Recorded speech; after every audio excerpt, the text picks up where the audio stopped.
Ipinahayag ni Senator Rodante Marcoleta ang kanyang pagkadismaya sa biglaang pagtataas ng presyo ng petrolyo sa pagdinig ng Senate Protect Committee. For diesel at that time. Tuesday po ito. Sa kerosene naman, meron tayong 53 days. Ang pinag-uusapan natin doon, after 15 days, mula nung sabihin ng Pangulo na meron tayong 50 to 60 days inventory, biglang pumalo sa 110 pesos per liter. Ngayon, sabi nyo kanina, meron kayong monitoring function under RA 8479. Pwede rin yung gamitin yung EO 839. Meron kayong pwedeng gawin na mag-issue ng show cause order. Ano po yung una nyong ginawa? Tinignan nyo ba kung anong basis ng 110? Iyon po yung gusto kong balikan eh. O bigla na lang kayong naniwala, hindi kayo nag-validate.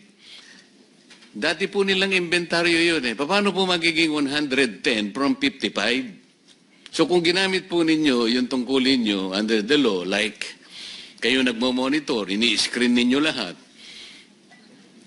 did you ask them to present, for example, documents na to validate na kailangan 110 na per liter? Kinuha nyo ba yung mga dokumento sa kanila na bumili na ba on the replacement cost ang basis? Paano po nangyari yun? Inventaryo po ang pinag-uusapan natin. Wala pa naman eh. Ang problema kasi sa replacement cost kasi, Mr. Chair, kahit na wala pa yung ibibili nila sa susunod na kanilang pagbili, ay dapat nandun na yung cost na dinidictate ng Argus at saka nung MAPS. Yun ang problema eh. Ito pong replacement cost, Mr. Chair, konektado po doon sa sinasabi nating rackets and feathers irony. Ano po ibig sabihin nun? Ito pong rackets and feathers irony focuses on the asymmetry of pricing. Where prices shoot like rockets when the global prices rise, but they fall like feathers when they drop. Ganun po eh. Sino po yung tinatamaan, di ba? Yung taong bayan. Can you explain that? Paano po naging 110 nang hindi nyo man lang nababalidate? Oh. Thank you very much. I mentioned to the director of the Oil Industry Management Bureau is to submit how the OIMB does its monitoring. But to answer it precisely, we can Hindi have... po, after 2 weeks, naging 110. So did you confirm that? Did you validate that na talagang bumili sila at 110 pesos per liter? O ginamit pa lang nila yung kanilang inventory because at that time, meron pa silang 46 days for diesel and 53 days for gasoline.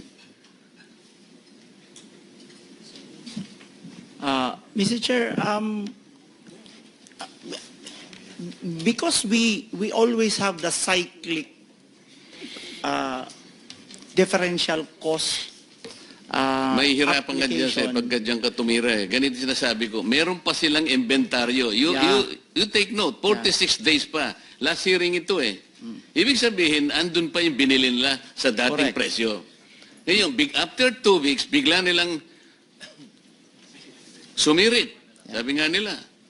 110. Na ngayon, nag-a-average na ng 126. Paano nyo minonitor?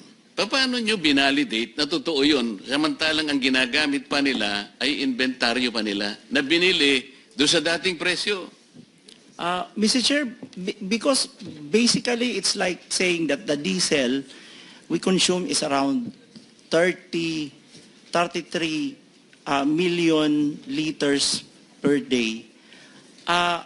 So mga 7 days po yan at pag yan ho ang nabenta, they always, the industry always... After 2 weeks ba, naubos na yung kagad ng inventory, 45...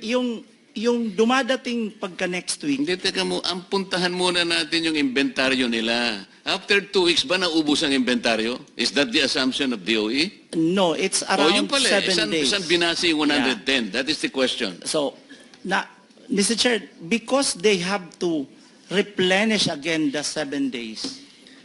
Yusek, hindi ka director. After 2 weeks, nandun pa yung inventaryo. Yes, okay. Pero after 2 weeks, 110 na nga ang ginamit eh. So inventaryo pa rin ang ginamit. How did you justify that? Because, Mr. Chair, yung binenta kasi na yun will have to be replaced right after next week. So, kinolekta ho yung amount. So ang nangyari, ang nag-finance ang taong bayan. Hindi, sabihin mo, hindi yung... That's the way. Ulitin mo, sinabi mo. So, Hindi, ulitin mo yung sinabi mo. yes, it's really Hindi, yung exactly. it's passed on to Oh, yan na nga eh. consumers. Eh, paano yung mga shareholders nila? Hindi sila gumagalaw? Ang taong bayan ang nagkakapitalize sa atin? Nandun pa yung inventaryo eh. Ito yung problema. Ngayon, hindi nyo ginagamit yung sinasabi ng batas na in periods of emergency, kayo ang gagawa ng paraan eh. As a matter of fact, pwede nyo i-take over eh. Hindi naman yun ang sinasuggest ng committee ito eh. We're all finding solutions to this. Pero itong mga questions nito, kasimple lang, hindi nyo man kayang sagutin. Mr. Chair, we would like to clarify that we are not here to dispute the business models of our oil companies. As a matter of fact, we are thankful for their sacrifices for this country. Kaya lang, it would appear that the business models are no longer responding to the crisis kung paniniwalaan natin yung binabanggit yung problema kinakarap natin. But until and unless we are able to validate yung data na pinreset ko kanina, we're almost 4 hours now since 10 o'clock in the morning, eh pwede nga yung vessel to tank eh. Gagamitin nyo siguro Panamax vessel. Ang ano niyan siguro is about 100,000 metric tons per container. O wala man nagbabalidate po, Mr. Chair. Para sana uwi na lang ako. If you prove me wrong, halimbawa, mali yung nakuha kong information, so magsosorry na lang ako, Mr. Chair. Pwede naman ako magsorry kung mali eh. Hindi na, habulin ko na lang yung tao ko, yung kaibigan ko na nagsabi sa akin ng gano'n. Bakit mo sinabi ito? Mali pala. Kasi gusto ko lang makatulong talaga eh. I wanted to be wrong kung mali talaga. But you have to prove me wrong. Government to government, hindi nga dapat mangyari yung pumunta nga. Andun nga yung tangke, yung mga tangke ng 2 refineries. Rotterdam refineries produces, I think, 1.2 billion barrels, per day. At nandun ang kanilang tangke sa Singapore. Petronas also, andun ang tangke nila. Ayun po yung kanilang presyo. No, nobody is reacting to this. Pinag-uusapan natin yung problema at ang mga measures na gagawin natin without even going back and checking whether those data are valid or not.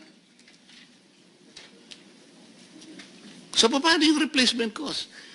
I already told you, kung papayagan natin yun, after 3 weeks, or after 2 weeks, 3 billion pesos per day. Did you check this? You say? Okay. No, did you check that is 3 billion pesos per day ang income? Pireset ko kanina. But the collection this week was also used to purchase the level, the even higher level of products. Kinuha mo na kagad kasi dapat sana there should be a point where the replacement cost should begin. Saan ba magsisimula? The inventory should end where the replacement cost should begin.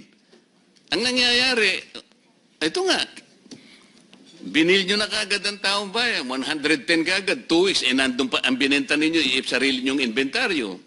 So, it is the public, it is the poor public. Ayan si Mr. Boss, ano ang pangalan mo? Si Mr. Balbuena kanina pa naglulupasay. So, Mr. Chair, Mr. Chair. Mr. Chair, we're not saying that that is right in in the business the way it's But now you're not deregulated. answering my question, Director. Sagutin mo muna eh. Is the 3 billion pesos per day? 1 month lang ito eh. So per day ito, 3 billion. Yes, Mr. Chair. If the perspective, because it's a matter of perspective, if the perspective is to ensure that the 7 days used up this week will be replaced by next week immediately, then the oil company has to collect that level of collection to be able to purchase the 7 days replacement. So we can always go back to the 45 to 50 days supply.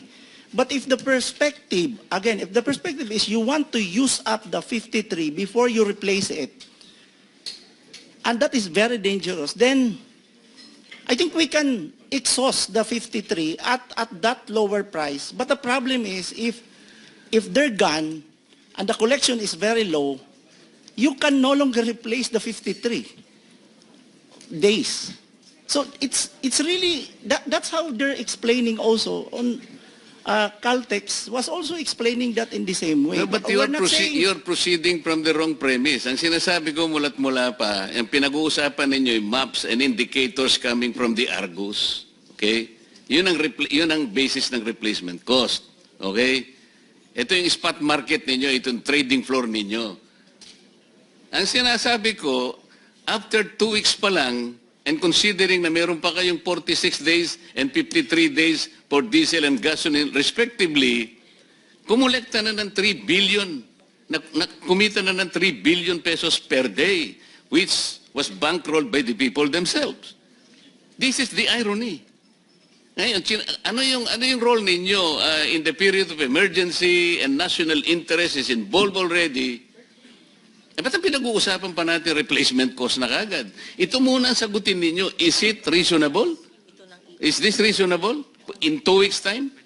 Mr. Chair, again, it's a matter of perspective. When the law says that we may direct the operation, we have to be mindful of again, on price, we have to be mindful of allowing the oil company to be able to replace it on a weekly basis. Okay. Isara natin ang argumento.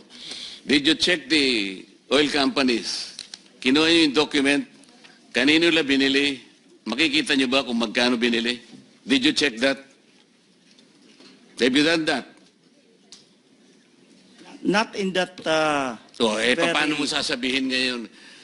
Katungkulan nyo ngayon, if you are screening, if you are monitoring, okay, sabihin na natin replacement cost. Halika kayo mga kaibigan.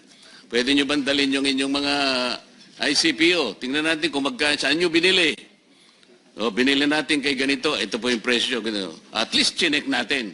Now I am asking you, nag-check, sabi nyo hindi. So ano yung monitoring? This is the frustration, Mr. Chair.